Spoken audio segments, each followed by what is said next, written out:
All thanks to you, Letitia thanked, but then clarified, recalling the dispute of the men.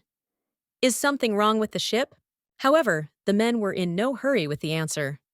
The old man awkwardly coughed into a fist, while the adjutant also awkwardly crossed his hands. Dear lady, we have disturbed you. The old man took the floor. Do not worry, this is nonsense, just wait a bit. Yes, nothing like that, just the engine failed. The adjutant echoed him, with a carefree look of sweetening the pill. How much time will the repair take? Letitia was worried, for which Langaro was guilty of his forehead, and the old man pulled his gaze. I don't think we will lay down at an hour or two, the adjutant admitted, sighing annoyingly, but suddenly remembered something. Exactly! It must be constant staying in the cabin. You are burdened? He suggested, breaking his hands and came closer. Me? No, not very. Letitia was confused. Such a good weather. Why don't you take a walk in the port? Langaro suggested. When we leave him, you cannot return to Northland for a whole year. Perhaps you want to say goodbye. The adjutant continued. With whom, damn me, should I say goodbye? After all, you told me to leave the past behind. Letitia thought sadly. Wait, on board there are several dresses that you will be interested in looking at. Meanwhile, Langaro remembered. I am sure they will look good on the lady. He flattered the girl that burst into a blush. Please follow me. And then Letitia was in a luxurious wardrobe, sitting in front of the toilet table, while the adjutant was absent after dresses. I just can't believe it. This is my face, she thought, touching her cheek and considering a new one in the reflection of the mirror. Although my appearance could not be called non-casual, she continued, mentally comparing herself the former with the present. What if? No, I don't think so. Suddenly, one assumption arose in which Letitia immediately doubted. What have you thought about? Langaro asked, who had already returned to the maid with a dress for fitting. The fact that Zion is amazing, timidly answered Letitia. This is true. His face is the greatest gift of the empire. Langaro proudly agreed. And he, by chance, did not change his appearance with the help of holy power? Slightly voiced Letitia her guess. My God, lady! The adjutant laughed before the tears, grabbing his forehead. How could this occur to you? Unfortunately, Mr. Zion has such a person from birth. With a smile, he assured, to which Letitia exhaled. I thought so too.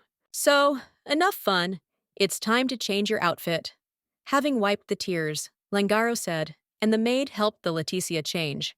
And soon Countess Anaros Victuaire appeared before him in an elegant white dress, with a wide hat decorated with lilies. God! You are so beautiful, lady! Langaro applauded with a smile. Thank you for the compliment. Letting his Letitia thanked. Are you familiar with the geography of the port? The adjutant specified. Certainly, I come from here. Slydius reassured him, straightening his hat. Port of Northland Embankment. She indulged in nostalgia, recalling the strict system of sailboats standing in the city port. He is in walking distance from my house, so from a young age I often visited my father when he worked. I heard that because of gang groups, accidents have become more frequent here. Langaro was puzzled, going off the ship. Therefore, in this case, I provide you with escort, solemnly declared the adjutant, and Letica followed his hand. This is Alex Wolf. Langro's pink-haired girl in his uniform was equally solemn that she bowed back, also known as the fastest sword of Westeros. He finished the adjutant with the performance, and Alex strictly straightened. And I thought it was a guy. Letting in thoughts admitted, looking at the belt with a scabbard and a blade. However, it seems glorious. Letitia Violet Winger, glad to get acquainted. The girl greeted with a smile, holding out her hand for shaking. No, no, lady. Suddenly, Langaro stopped her, with a condescending smile, and covering his eyes, patiently folded his hands behind his back. And then Letitia realized what exactly made an impermissible mistake.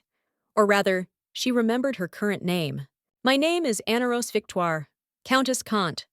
Flight was officially introduced, giving Alex a bright smile. Then she held out her hand to the one to whom she entrusts her life. And Alex accepted her trust, carefully taking the Countess by the hand. And then Alex Wolf did something that Letitia did not expect. She bowed and gallantly kissed her hand. Alex Wolf, glad to meet you, Countess Victuaire. Alex greeted, raising amber eyes to Letitia. I hope for our cooperation, she added, letting go of the Countess, and both girls turned to the sailboat of Prince Zion. The ship on which we sailed is just wonderful. With a smile, Letitia said, holding a hat from the wind. The pride of Westeros, Platina Calesta.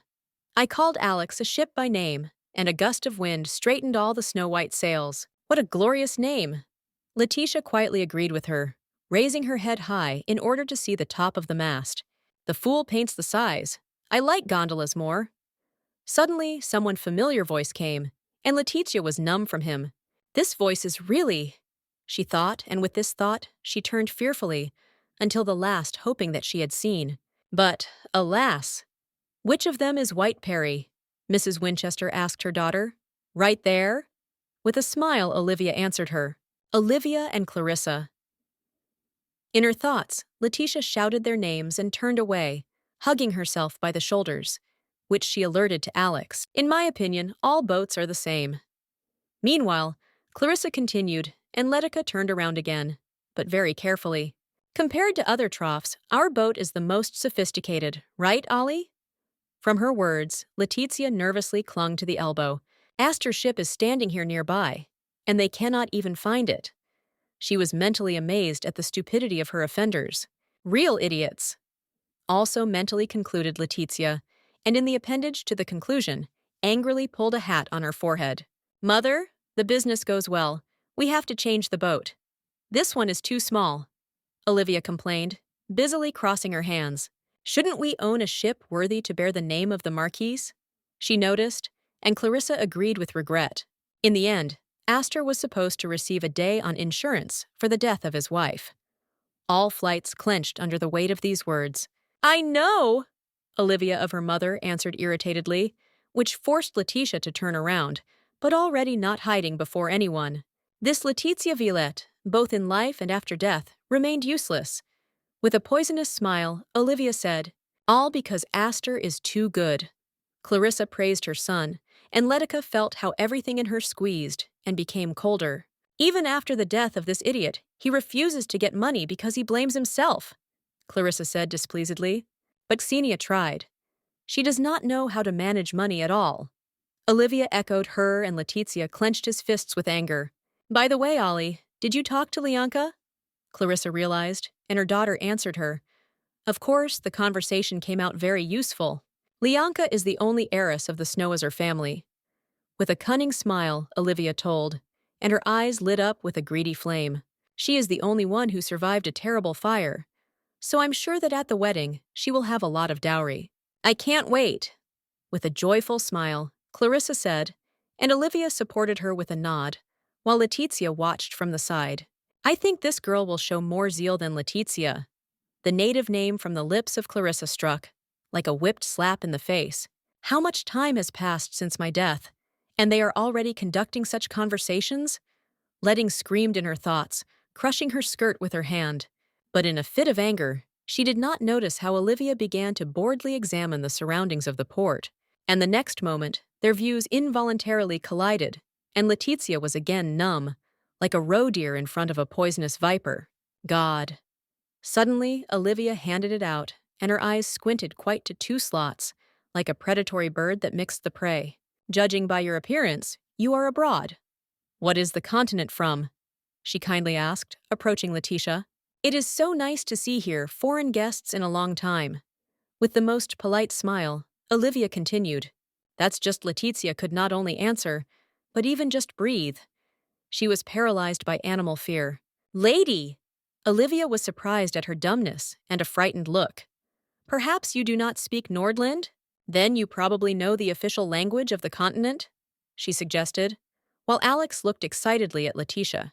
I have to say something, but the voice does not obey. The girl realized with horror, covered with cold later. Madam!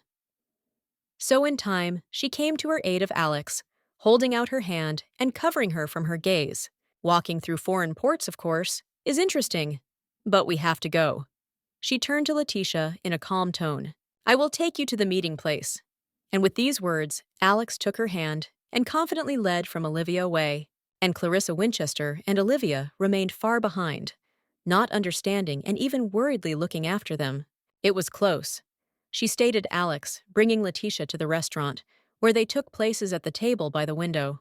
It seems that these were your friends? Alexei suggested, to which Letitia nodded slowly to her, still recovering. Those women are my mother-in-law and gold. She finally spoke, in a dead voice, and abandonedly lowered her gaze at the table. You wanted to say former, lady?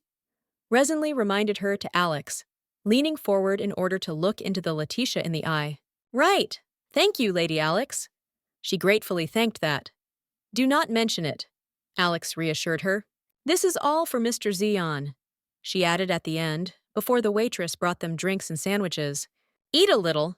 Weight control is also of great importance for your new image, Lady Wolf advised. Sometimes it even comes to the point that, thanks to this, people simply will not recognize. She finished, and from her words, the Letitia became easier. Fine, I'll remember, she promised, for the first time in a long time, smiling at the one whom she could call her friend. True, appetite was not there, and when the door suddenly swung open, Letitia was joylessly examining a piece of cake on a fork. Here you are! Suddenly, a familiar, imperious voice behind him, and Letitia mechanically turned on him. I did not expect you to hide from me in such a place. Aster and Letitia snapped at the table with a displeased tone. Aster? This is all about that she could think, but the body treacherously jerked in fear, and the girl dropped a fork on the table. Lady, is something wrong? Immediately alerted Alex. This is my ex-husband, Letitia whispered to her, trembling with her whole body. Calm down. He will never recognize you, Alec assured her. The more you worry, the more suspicions are causing. But the Letitia tried to object, but she was interrupted by someone's voice from the side. Aster, I'm sorry to make you run. Letitia turned around and saw that Aster had passed their table and was now talking with some kind of tent. Well, missed the local cuisine? With a smile, the one in whom Letitia recognized Viscount Vandella Brayson. This is the best friend of Aster, who came to our wedding. She also remembered. Thank God he did not recognize me. Letitia sighed with relief, pressing her hand to the heart out, while the men behind her continued to talk. Now you calm down, Lady Alex quietly asked, to which Letitia exhaled long. Yes, I'm already better. Well then, let's slowly rise and leave here. Also quietly suggested Alex, and Letitia nodded according to her. Are you serious, Aster? Suddenly Vandell shouted, jumping up from the table. This is all you want to say about the late wife? Hay has nowhere to go, Aster answered calmly. And since she could not have children, a second marriage is unlikely. And you decided to divorce her, understanding what hopeless situation it will be? Wandel asked a friend with condemnation. Vandal, I'm not a philanthropist. Aster cut off coldly, and thinking about the former, continued. She also thought only about herself, and she jumped into the river to make me feel guilty. From these unfair words, Letitia rose from the table. I don't even want to receive money from insurance. Suddenly they will fail. And from these words, tears performed in her eyes. Letitia bent, leaning on the table, and he trembled slightly, for her shit penetrated her. Lady! Alex was alarmed. I thought he refused money because of guilt. Letting thought while bitter tears fell into her hand. But Aster betrayed me to the very end. Flights finally realized the truth, as finally gave free rein to tears. If life is easy to end with a simple divorce, then praying for her soul a waste of time. Meanwhile, Aster finished. Lady, let's leave as soon as possible. Alex, standing up from the table and bypassing him, filed a flying to her hat. Are you okay, lady?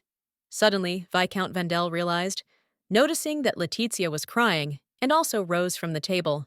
This is nonsense. Continue your conversation.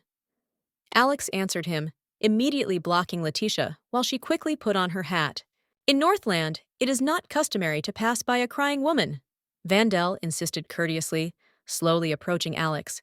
Please let me know if I can help with something, Viscount Vandell said, expressing sincere sympathy on his face. Didn't I tell you that everything is in order? Alex raised her voice, succumbing to strictness in him, while he was tensed. I ask me to excuse me for being late. Suddenly came from the side, and Vandell and Alex were synchronously turned into a voice. It is worth leaving you alone for a while. and you begin to cry. Meanwhile, an unexpected guest continued, walking towards them, and the next moment, he was without demand, but very gently took Letitia by the chin and raised her tearful face. "And what should I do with you?" With a warm smile on his mouth, Prince Zionian asked and acquired Letitia, pulling him to his chest. "Why are you so late and make my lady cry?" Immediately indignantly asked Alex, playing along with the prince. "How much can you wait for you?" she continued. "Sorry." Zion sighed guiltily, while Vandel watched in embarrassment incomprehensibly. "From that moment on, I will no longer make you wait," Zionian vowed quietly, leaning towards Letitia, and she burst into a blush. "And I will buy you what you want," he continued, and suddenly led Letitia from the table.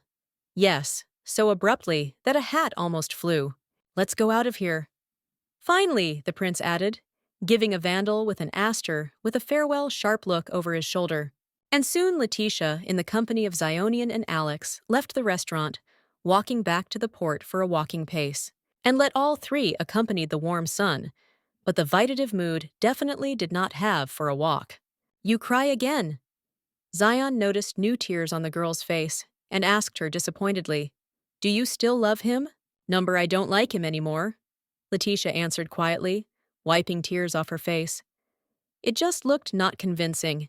"Lieutenant," Prince Zionian said, having a displeasure of the girl at the answer, and gazed intently at her from top to bottom.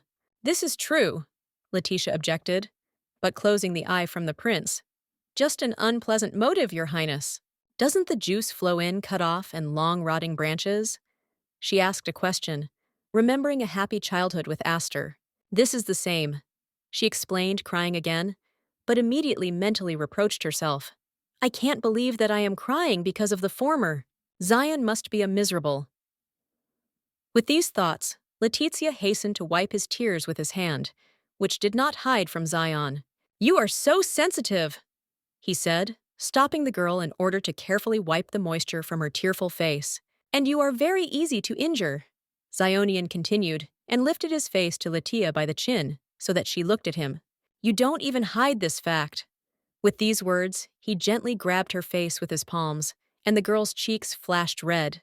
"If I were in your place, it would be better to bite off my tongue, which allowed me to see myself in this form," Zionian said with a grin. "It seems that you need more enlightenment." He snorted and turned away from Letitia. "Enlightenment?"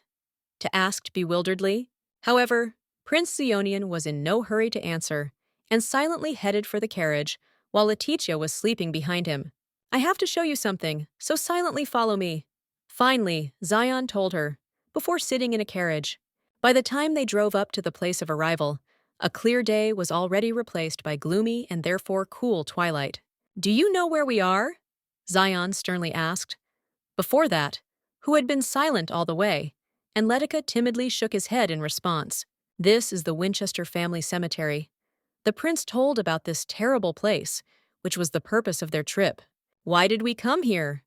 respectively asked Letitia, while Langaro helped her to get out of the carriage, and Zion himself had already gone forward. And again, the prince did not answer her, preferring to silently lead his companions through the cemetery, which was illuminated by the bright moon. But soon their path came to an end, and Zion stopped in front of a lone grave at the fence itself. "Red," he commanded Letitia, but when she approached the tombstone, the cold passed on the back, because the vase of Violet Winchester was written on the stove. "Langaro." Meanwhile, Zionian turned to his adjutant that he expected at a distance, and he got. "Yes, Mr. Zion." "What is the funeral custom in Northland?" the prince asked him, examining rich graves and tombstones in the neighborhood. Together, in the deceased in the coffin, his favorite things are laid and buried. The adjutant began to tell, not seeing a catch in the issue. Favorite flowers, clothes, family photos, or personal items that are associated with the deceased, listed Langaro. In the meantime, he spoke. Letitia, with sadness, raised the only tiny bouquet of already dried flowers from her own grave. Looking at him in her hand, she did not notice how Zion suddenly approached her with a question. "Are you wondering what's inside?" Perhaps this question would have been discouraged before Letitia, but now it answered indifferently. I don't want to know, Your Highness. Number I said that you need enlightenment. Zion did not accept her answer, and to the surprise of Langaro, suddenly clicked his fingers.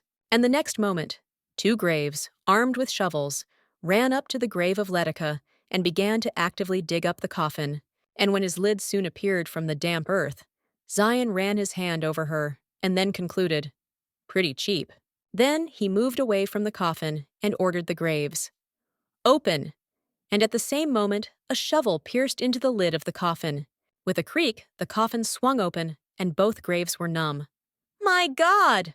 the first exclaimed. "This is already too much," I uttered the second.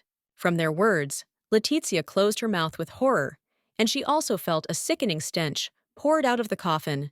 But when the girl still dared to come closer, she realized that the stench emanated from a pile of garbage, which filled the coffin. "It is really cruel," Langro said shockedly, holding his nose with his hand and also looking at the contents of the coffin.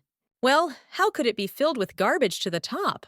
he asked indignantly, without addressing anyone, and came closer. Things symbolizing the dead man in life lie in the coffin. Zion reminded the words of the adjutant and laid his hand on the shoulder of Letia, but the prince's hand seemed cold to her, like the hand of death itself, and then Zion continued with a grin. "Look at it! Are you still sad about those times?" he strictly asked the girl, leading her closer to a pile of stench waste in the coffin. But instead of an answer, Letitia suddenly lost consciousness, helplessly falling into the hands of Zion. "Lady!" the alarmed Langaro shouted. "She is too weak." Critically, Prince Zionian, picking up the unconscious Letitia.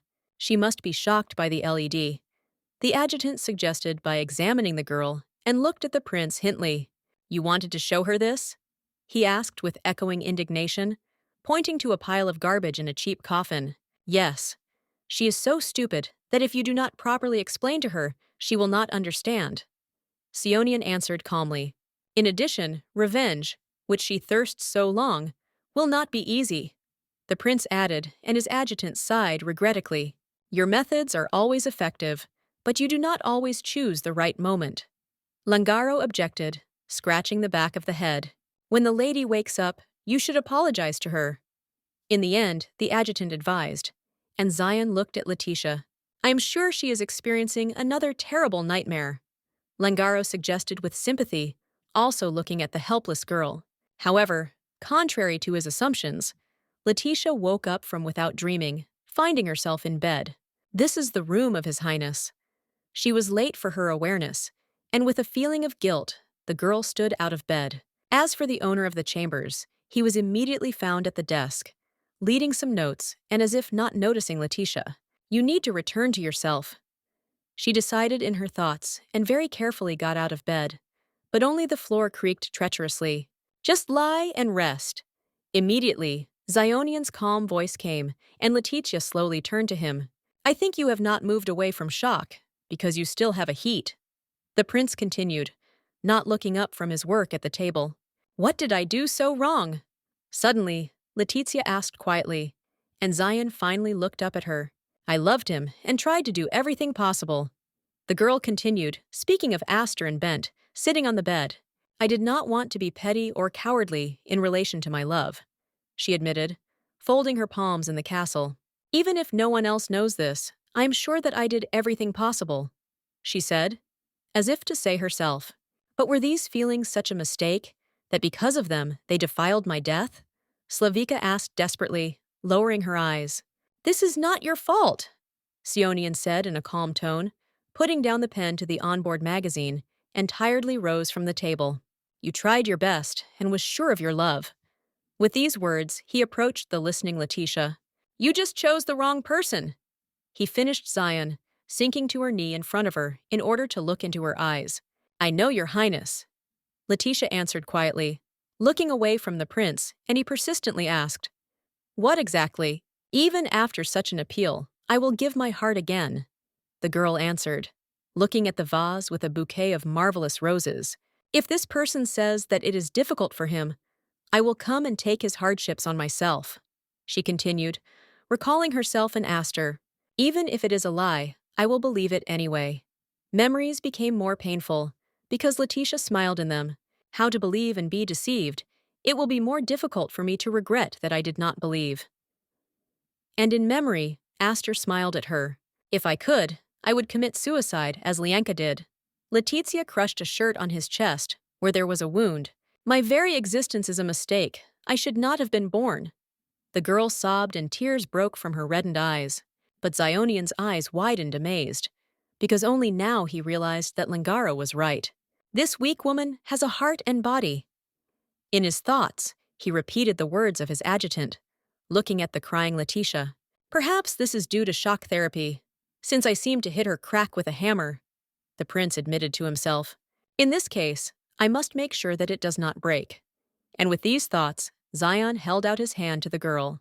Letitia, just as a deer cannot become a wolf, the sheep cannot become a tiger, he said, gently touching her cheek. So you were born.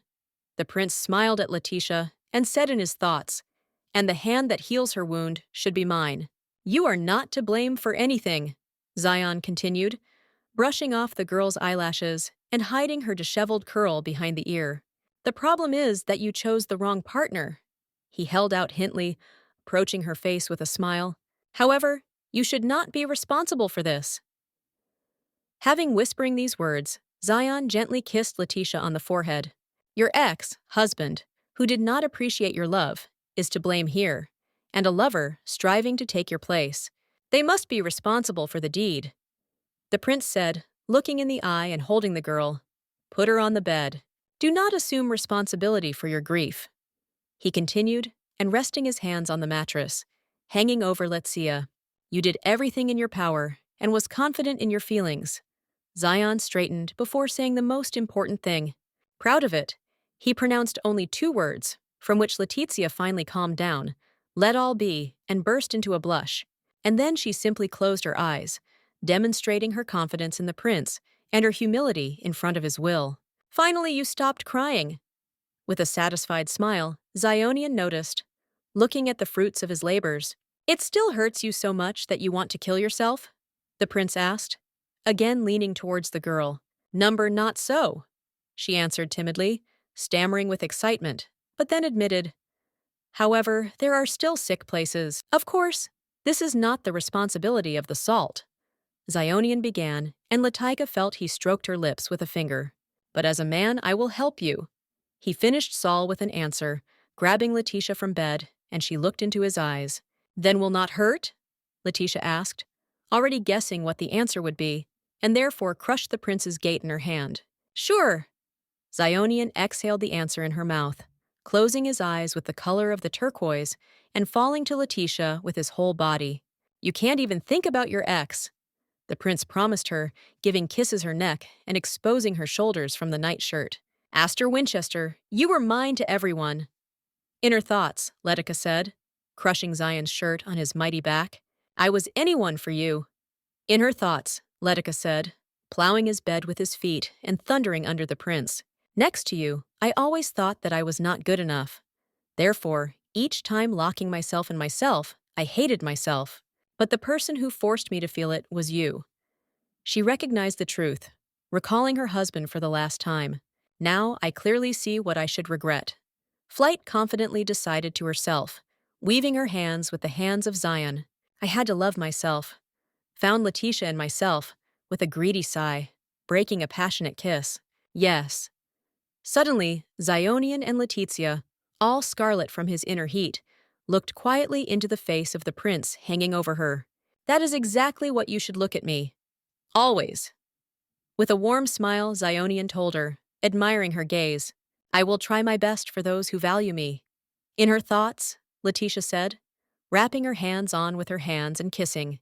The morning of the next day began with the whitish sun, which slowly looked into the prince's chambers through narrow windows. Thanks for the last night. The Letitia of Zion thanked the nightgown, while he stood in her pants in front of her. I will not repeat it any more, she vowed, to which Sewell crossed her hands on her chest. Now I am just terrible, but I will try. Therefore, one day I will become a useful tool in the hands of your highness. The girl continued, pressing her hand to her heart. Therefore, please do not refuse me. Suddenly, I asked the Prince Letitia, that I obviously did not expect such words from her. Every time you do this, I hate Violet Letitia, Zion answered, approaching the confused girl. However, I hope that I will like Inaros Victoire. With a smile, the prince finished, crossing his hands on his chest. And from his encouraging words, Anaros Victoire embarrassedly hid her gaze into the floor, bursting with a modest blush. When you arrive at the Duchy of Kant, you will have a tough schedule, Zion began to explain, pulling a shirt over himself. Before you leave, I will provide you with a service, so if you need something, say, he said to Anaros without turning around. I have already received too much. It was timid, squeezing the hem of a nightshirt with embarrassment and hiding her gaze into it. And yet, if I can ask for something else, I would like to get flowers, the girl admitted, to which Sol froze in surprise. Flowers? He asked, turning around. Yes, one will be enough, Anna answered, but Zion asked again. Why do you need them? Some time ago, a friend told me that she received a bouquet of flowers. With a nostalgic smile, Rosa explained. These flowers were from a man with whom she spent the first night. I envied this, the girl admitted, but then her smile erased, and the memories of her friend melted, and Anna added, I have never received flowers as a gift. For a few moments in the chambers of the prince, silence reigned, but at the same second, Rosa realized and stood out of the bed of the salt. Well, then I will go. With an awkward smile, she said goodbye and retired from the chambers of Zion, which remained to look after her. And when the girl completely disappeared in the corridor, the prince turned a thoughtful look at the flower vase. Such a simple thing. Meanwhile, the day in the county of Kant only gained momentum, and the radiant sun rose higher above the port of the city. This first day in the county, Anna decided to spend a walk along his port.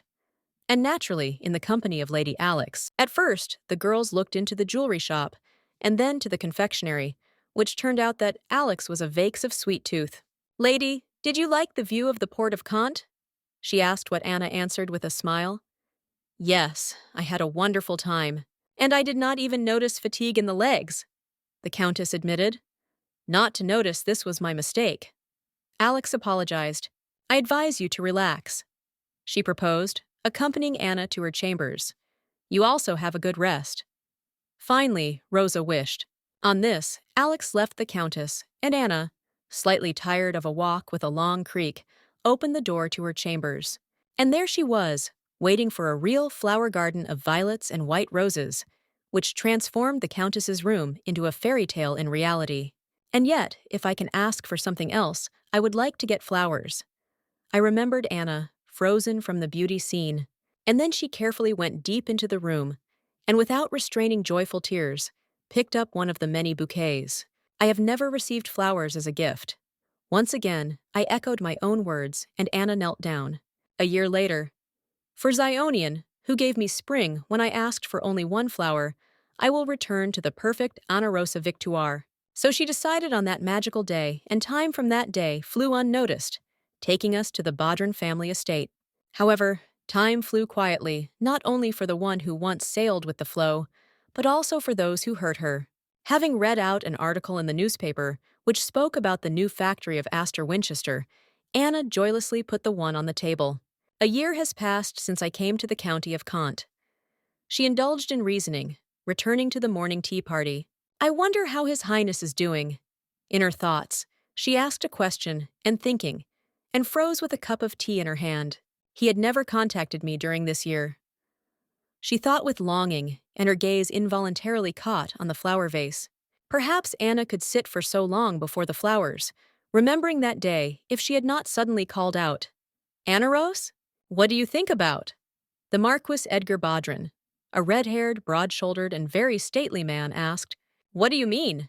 Should I worry about some kind of survivor? Anna answered the question with a question, having drank tea. Rubler! Don't say that! Suddenly, the Marquis Edgar objected ardently, and with a feeling clapped his palm on the table. Are you not a precious guest, and a family friend, Badran? With notes of resentment in his voice, the Marquis asked, putting his palm to his heart. Then he leaned on the table, in anticipation of an answer, and while an awkward silence reigned over them, Anna indulged in memories. Family Badran, Marquis, known for their alcohol production in Kant's County. Suddenly, she remembered their wine. And they are also my teachers who helped me a lot to study the unique accent, customs, and culture of County. His Highness presented me like our allies. And it is precisely this family that will confirm my personality of Anaros Victoire. These are really very pleasant words, Edgar. After a short pause, Anna answered with a sincere smile. However, her smile could not drive the sadness from his friend's face, and when he sat down at the table, he looked at the girl with longing in his eyes. I heard you are returning to Northland. Edgar began, and Anna began to understand the reason for his sadness in his eyes and words. I also heard that you need to solve some things there. The Marquise continued, and Rosa involuntarily remembered Astor with Lianka. Yes. Briefly confirmed by the former Letitia Violet, the word of a friend, and calmly took a cup of tea from a porcelain saucer. Only in this way can I completely reborn as Anaros Victoire. With a light smile on the lips, Anna explained to a friend, I am concerned. Suddenly, Edgar admitted, clasping his hands in the castle. What if, when you leave, you will find yourself in the epicenter of the storm, and you will be sad again, unable to force yourself to smile, as in our first meeting? He said worriedly. Thank you for your care? Anna friend thanked, sincerely flattered by such excitement for her person. But the one that was a year ago, and the current one, is completely different. With a warm smile, she assured the Marquise, crossing her hand on her chest. This will be an arrogant request, but Anaros? Edgar suddenly hesitated, embarrassedly hiding his gaze and bursting with a blush. Think again before leaving. Finally, he finished the Marquise hopefully glancing at Anna, amazed at such a revelation. But before she decided to answer, she was suddenly ahead of her third party. Why don't you go to the warehouse for reserves? Anna and Edgar turned together amicably on the voice that Badrin, owned by Marcy, the Marquise with red hair like that of her brother. If you know what will sound arrogant, why talk? With a fervent smile, she attacked the unfortunate brother. And what else is the epicenter of the storm? Didn't you sleep in literature lessons? Having finished with her brother, Marcy suddenly aimed at Anna. Rosa, why are you listening to these nonsense? Strictly reproached the Marquise with a confused friend, approaching that. How can you call yourself a woman cunt after that? He already threw on Anaros, and she smiled awkwardly to her. Sorry, Marcy, Anna apologized, to which the Marquise crossed her hands on her chest and asked, Tell me specifically what you apologize for. There is a saying in Kant, when a sea breeze blow, expand the sails. The dew began, rising from the table. As they say, the time is very valuable. Is it not to blame for the fact that I miss him aimlessly? Anna answered poetically. Perfect. Marcy praised her, closing her emerald eyes with satisfaction and gifting her friend with light applause. And the next moment, she had already rushed to Rosa with a hug. Well, who will look at you now, like a foreigner? And all this thanks to the best teacher. Anna did not remain in debt, and with a warm smile answered the arms. You flatter me. The Marquise was embarrassed, pulling away from her friend. This is true, Marcy, Rosa insisted, holding her hands. Learning other people is so difficult, Anna continued, recalling all the lessons and instructions of the Marquise, as well as her support. I will always be grateful to you. Gratefully thanked Anaros, the one who became her older sister in a year. This is so cute. I will die now. From tenderness, she squealed Marcy, and barely restraining her tears with joy, kissed her friend on the cheek. Fine. You worked so hard that we should give you a reward, the Marquis said, taking the envelope from his pocket. This is your new identity card, Marcy explained, handing the envelope to Anna, and she immediately read its contents. From today, you are our relative on the sideline. The Marquise voiced the content of the document in the envelope. I hope for your cooperation, cousin. With these words, Marcy extended her hand to shake, but Anna answered her with a hug. Thank you very much. She whispered, now officially, Anaros Victoire, hiding her face on the shoulder of a newfound cousin. It's too early to be impressed. With a good smile, Marcy reassured her, gently pulled away. What? Anna was surprised. Now you can go out! Suddenly, the Marquise shouted to someone behind the dew, and she heard someone approaching steps. And turning around, Anaros at first did not believe her eyes. and unable to restrain joy, shouted in surprise, "Mr. Langaro? We have not seen each other for a long time, lady." With a smile, her adjutant of Prince Zionian greeted her smile. "You look much better. I think this was the best decision to seek the protection of the Marquis Bodrin." He continued, approaching the Trinity. "He did not forget about me." Anna was delighted in her thoughts and hastened to ask her old friend, "How are you doing?" "Great." Verily and with a smile answered her as an adjutant. "As always, I was busy with the affairs of His Highness Zionian. By the way, why are you here? Did you come to pick me up a year later?" Anna asked hopefully, bursting with excitement with a blush. However, before the answer, Langaro put his hand in his chest pocket and only then said, "The reason I am here, to test you, lady." With these words, the adjutant seized an envelope with a seal from his pocket and respectfully handed it to Anna. "Test?" she asked in surprise, and Langaro hastened to explain herself. "After all this time you studied hard." In each report from Miss Marzi and the Marquis of Bodrin, there are many positive reviews. He held out hintily, betraying the mentioned. With an understanding smile, Anna turned to her friends that they looked very awkward anywhere, but if only not to her eyes. "Please read the contents." Langaro reminded himself, handing Anaros an envelope, and she immediately opened it. Inside was a certain invitation, and after reading his content, Anna asked, "Invitation to the floral ceremony? Is this from the Duke of Sullivan?" Marzi clarified excitedly. In an instant, she was nearby and began to explain to Rosa. "Every year, at the beginning of summer, the Duke arranges a large tea party. This is the place where most of the nobles of Kant are invited. If you want to confirm your personality of Kant's noblewoman, there is no better chance." Continued for the Marquis of Langaro. However, now the tea party itself was not so worried about Anna as a kind of test, and therefore she asked, "And my test?" "During tea drinking, do not let anyone guess that you are a foreigner," the adjutant explained, erecting the index finger. "This is a test to you from His Highness Zionian," Langro added. Only from these words the due became even more alarming, and these anxieties did not think to leave Anna, because, as it turned out, the tea party will have a dress code. No green color. The tea party will take place during the day, but this color is too dark, she explained Marzi, looking at the dresses in the dressing room. "And if you use light?" Rosa clarified. "Honestly, heavenly blue is more suitable for you," the Marquis answered her. "But this time we take it," she said, choosing a pink dress, and suddenly asked, "This can be considered for your debut?" "I was already married. What a debut." Anna smiled, standing in front of a large mirror. "Who cares?" objected Marzi. "This is your first appearance in our society. So this is a debut," she said and squinted at the embarrassed friend. "Be bolder, do," she shouted the Marquise, slapping the one on the back. "Your emphasis is perfect, so you can't make mistakes. But you know what your biggest problem is?" Marzi asked condescendingly, and Anna shyly asked her, "Which?" "Your timid behavior. Women in Kant are not shy," the Marquise answered, strictly crossing her hands on her chest. "Perhaps everyone has their drawbacks," she continued, helping Anna dress up in a dress, the color of pink pearls. "However, to be confident, you do not need to be perfect. Already, because you are trying, you deserve to be bold." Having said this, Marcy stepped aside so that Anna could properly evaluate her work and just see herself in all its glory. "In addition, your former and his mistress are to blame for everything. So why don't you be proud of yourself?" added the Marquise.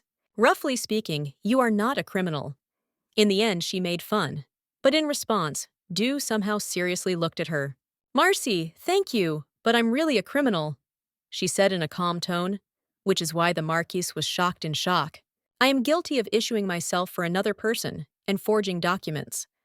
With sincere naivety, Anna reminded her friend, "Yes? So you are not going to wear the dress that I have prepared for you?" Quickly replaced Marzi the topic, looking away. "Of course I will wear it. After all, you chose it specifically for me." With a cheerful smile, Anaros assured her friend, "I think blue jewelry with simple decor will suit you." Marzi perked up in an instant. "Just be ready in the morning." "Will you come with me, Marzi?" Anna asked her friend, and she answered with a smile. "The invitation was sent not only to you," and when the Marquise retired from the dressing room, Rosa turned to the mirror and thanked her in her thoughts. Thank you, Marzi. So he flew all day in troubles and preparations for tomorrow's tea party until the night fell on the Bodrin estate. Rather, tomorrow, Anna thought, with her eyes closed in her bed and waiting for sleep that she did not want to come. Will I handle it? Suddenly, an alarming thought entered her thoughts, and the girl squeezed the sheet in her hands, still not opening her eyes. But the next moment, Anna felt that she was falling, and opening her eyes, she became the former Letitia, sitting at the table, among people. I am so glad that we can be here all together, like a real family. Suddenly, Lianka said that she was sitting opposite her. My love, I have been waiting for this day for so long, Aster said with a smile, pulling his mistress to himself and putting it on his knees. And Letitia is not offended when you say that. With childish naivety, she asked him Lianka, looking directly into her eyes. Do not worry about it. Aster's lover affectionately reassured his mistress, bringing the smiling lips a bang with scarlet, like blood, wine. This woman is only a step on the way to our happiness, he said, with an arrogant smile and looking at Letitia. When can I completely free myself from this hell? She asked a question, staring indifferently into the void. Perhaps she would have sat the whole nightmare, being only a helpless observer if someone had not grabbed her hand. You are really annoying. A familiar voice came to the pain in his chest, and Letitia turned to Prince Zionian. Your Highness? All that Letitia could whisper, looking incorrectly at the prince and no longer knowing this is a dream or a reality. You are still so weak that it seems to be broken. You should look away from you, Zion said to her with sadness. But this is strange. He continued, and the world of dreams around them was transformed. He was empty, but also became lighter, as if the sun had risen. In your weakness there is something that attracts me, the great Saul of the Empire of Westeros admitted, gently kissing its wrist. And from the touch of his lips, Letitia did not hold back a joyful smile. But the main thing is that she laughed quietly and sincerely. Did you know? Your Highness smells like the sun, Letitia said, touching the prince's face, and he was gone to her hand. And you smell like tears, Zion said, affectionately kissing her to the crown. What is this smell? Slavici was surprised, and the prince answered her. Salt, bitter, slightly sweet, like from a wet curtain during the rain. Zion told everything, stroking her face. And indeed, now I am much better, Letitia admitted with a smile, closing her eyes and taking the prince's hand in her. However, the time before awakening and falling asleep is always so painful. The girl continued, and longing leaked in her words, and I do not know when time heals it. Her voice became more and more, and Zion listened to her and listened to her. Try today to sleep well. With a smile, he wished, and suddenly, carefully, took Letitia in his arms, like his narrowed bride. And he carried Letitia in her chambers, and with every step, flowers bloomed under his feet, and the room was transformed into the garden. Flowers, thank you very much for them.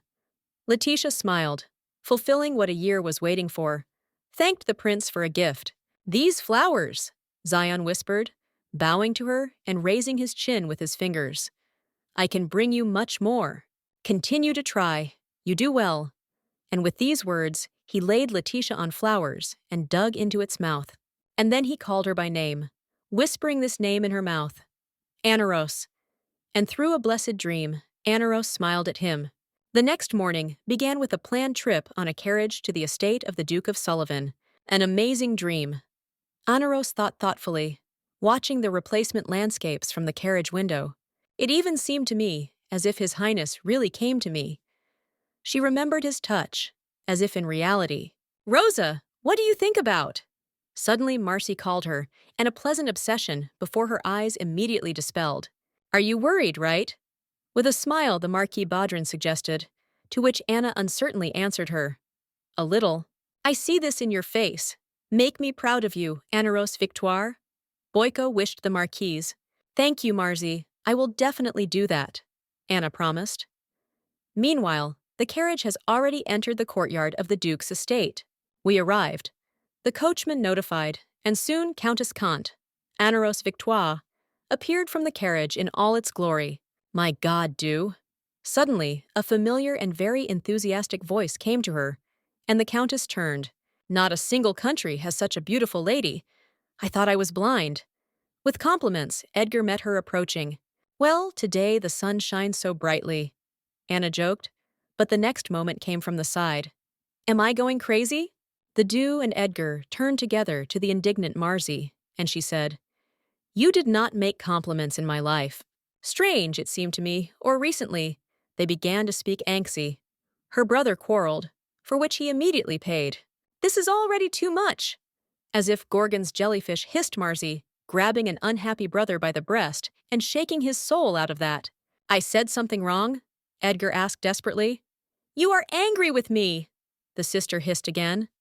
And Dew suddenly noticed something at the gate. Marcy, look there! She warned her friend, pointing to the Marquise and her brother, to the column of the curates entering. Guests at the tea ceremony begin to gather.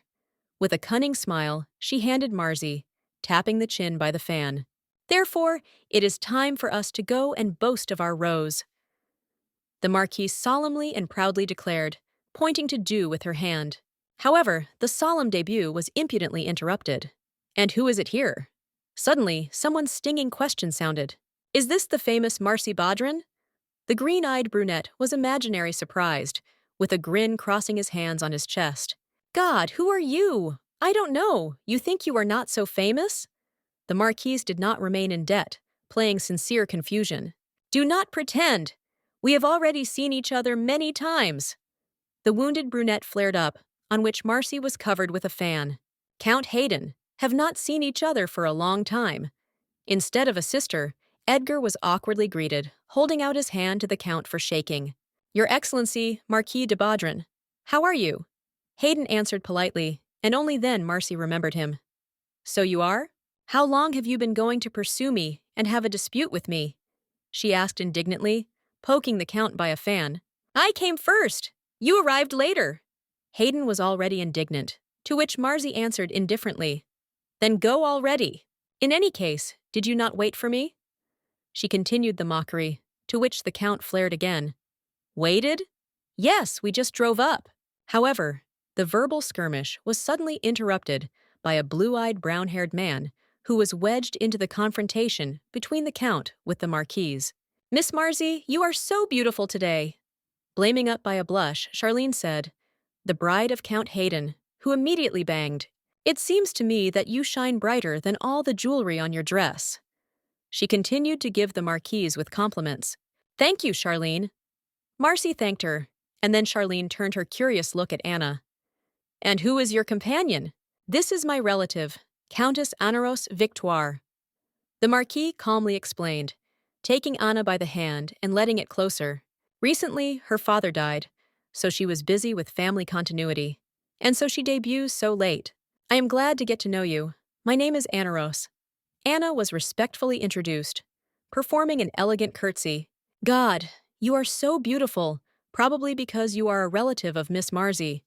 Immediately attacked her with the compliments of Charlene. Yes? Thank you. Rosa thanked awkwardly, but the next moment she heard a familiar voice. So you come from Kant? We intersected in Northland. Suddenly, the approaching Olivia Winchester said, and for a moment Anna was numb from surprise. This is my friend. She is from Northland. Charlene and Olivia explained with a bow. My name is Olivia Winchester. Do not be nervous. You are no longer Violet Letitia.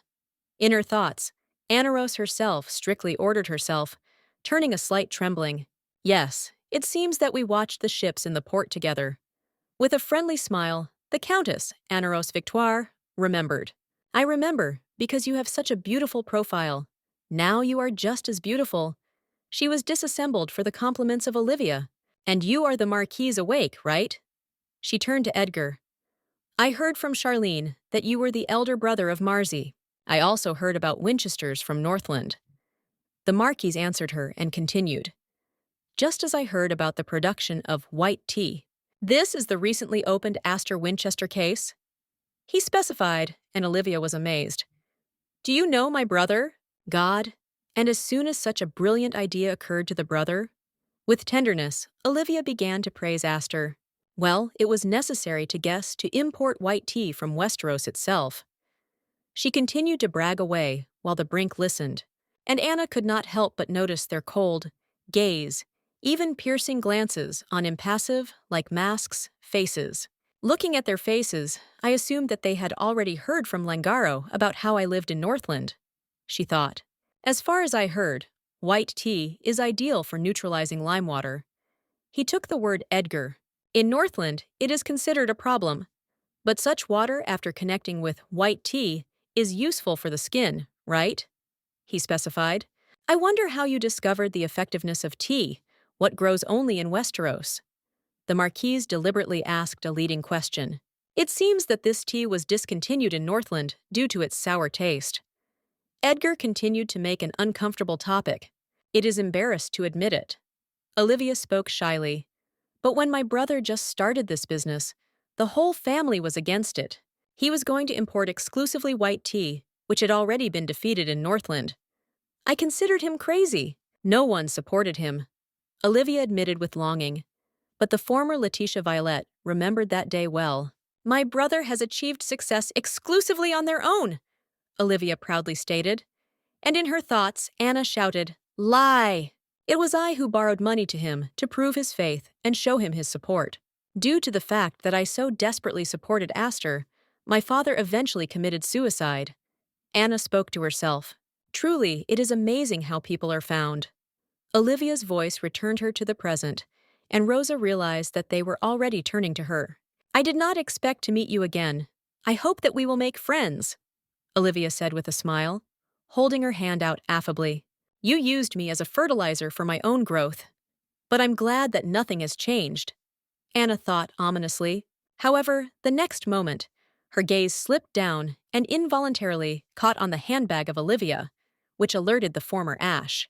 Your handbag is very beautiful, Rosa made a compliment, considering a very familiar color and jewelry of a lady's handbag. Do you like it? Is it really a great design? Immediately, the delighted Olivia realized, raising a handbag for a better review. She was complete with a fan. She continued to brag and defiantly revealed the very mentioned fan. It is made of a rare silk brought from a distant country. Olivia blurred in a smile, fanning the fan, but once Letitia Violet knew that it was another lie. After all, the dress of her grandmother was sewn from this very silk. I thought this is a beautiful thing, and this is only a secondary product, she said impassively. Such a pattern would be better for a dress. God! How did you know? Olivia Winchester was taken aback and bashfully burst into blush, realizing that her deception was disclosed. Initially, this handbag was really a dress, but it was redone, Olivia admitted, shamefully looking down. Meaningless work. So simply said Anaros, while smiling at Olivia, amazed to such a straightforwardness. It seems to me that the dress would suit you more. Slightly sweetened the dew of the pill and asked, Why did you do that?